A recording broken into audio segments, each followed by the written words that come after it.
Em um tempo muito distante, onde as areias do Egito guardavam segredos milenares, um povo se via preso em correntes invisíveis. Os hebreus, descendentes de um homem cujas promessas se entrelaçavam com o destino da humanidade, prosperavam sob a luz da graça divina. Mas, à medida que os descendentes de Abraão se multiplicavam, uma sombra se formava no horizonte do Egito. O faraó, temendo que os israelitas se tornassem uma nação poderosa, decidiu sufocar sua esperança sob um jugo de escravidão. Imagine viver em um lugar onde cada passo seu é vigiado, onde cada suspiro é um ato de rebeldia. A vida dos hebreus no Egito mudou drasticamente quando um novo faraó, cego pela avareza e pelo medo, decidiu silenciar os clamores de um povo que só buscava liberdade.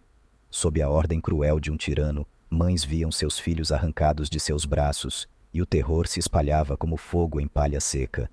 Mas mesmo nas trevas mais densas, a luz de um plano divino estava prestes a brilhar, e um homem chamado Moisés se tornaria o instrumento de uma libertação poderosa. Prepare-se, pois esta é apenas a primeira parte da incrível jornada de Moisés. Não perca a continuação dessa história épica, onde Deus se revela e realiza milagres que mudarão o destino de um povo.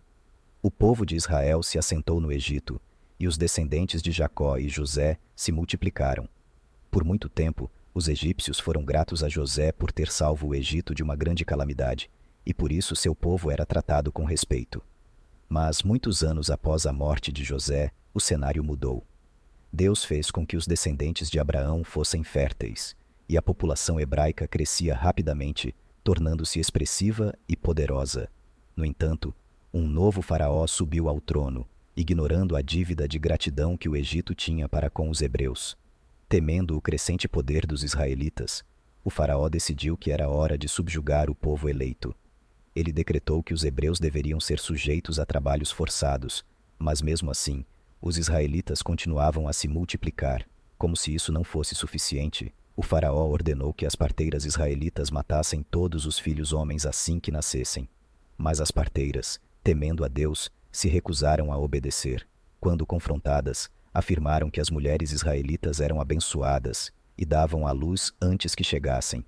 Enfurecido, o faraó então decretou que todos os recém-nascidos do sexo masculino deveriam ser lançados ao Nilo.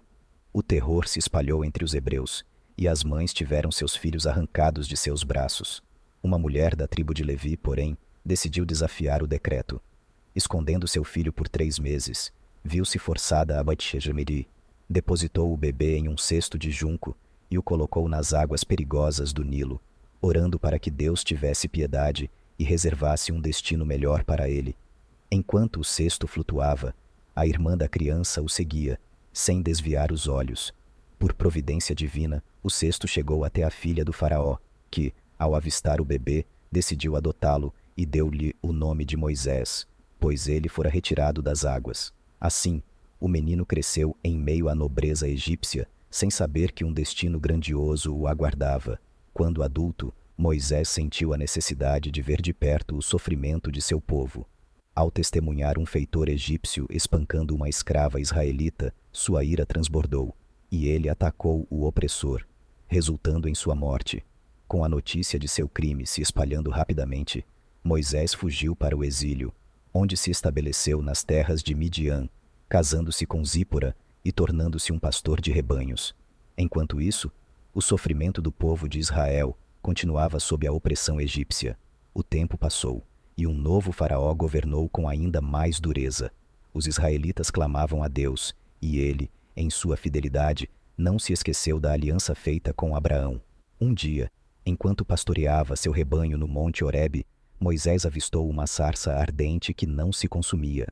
Curioso, aproximou-se e ouviu a voz do Senhor. Deus se revelou a Moisés dizendo: Eu sou o Deus de seu pai, o Deus de Abraão. Ele explicou que havia ouvido o clamor de seu povo e que Moisés seria o escolhido para libertá-los.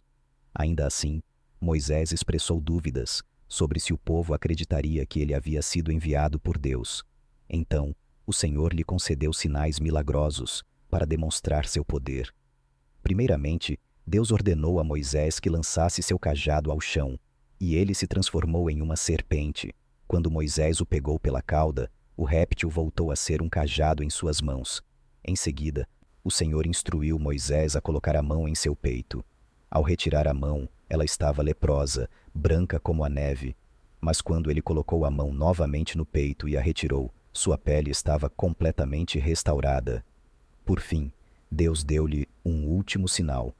Se eles ainda não acreditassem, Moisés deveria pegar um pouco de água do rio Nilo e derramá-la em terra seca, e a água se transformaria em sangue.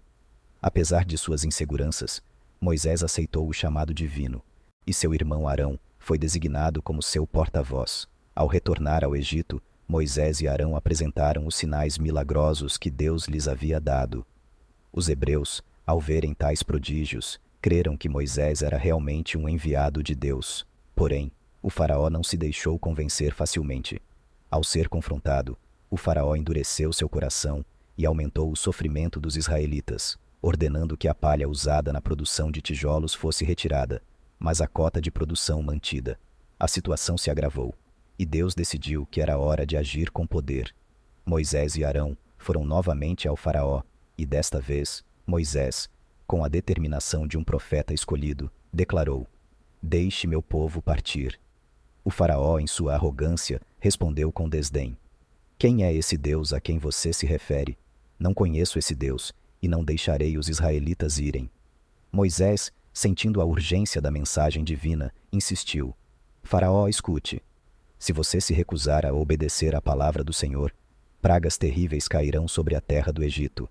Primeiro, a água do Nilo se tornará sangue, e todos os peixes morrerão. O Egito será consumido pelo cheiro e pela imundície." O faraó, desdenhoso, fez um gesto de desinteresse, mas Moisés não desistiu. Ele continuou: "Se você não ceder, o Senhor enviará rãs que invadirão cada casa, cada cama e cada prato.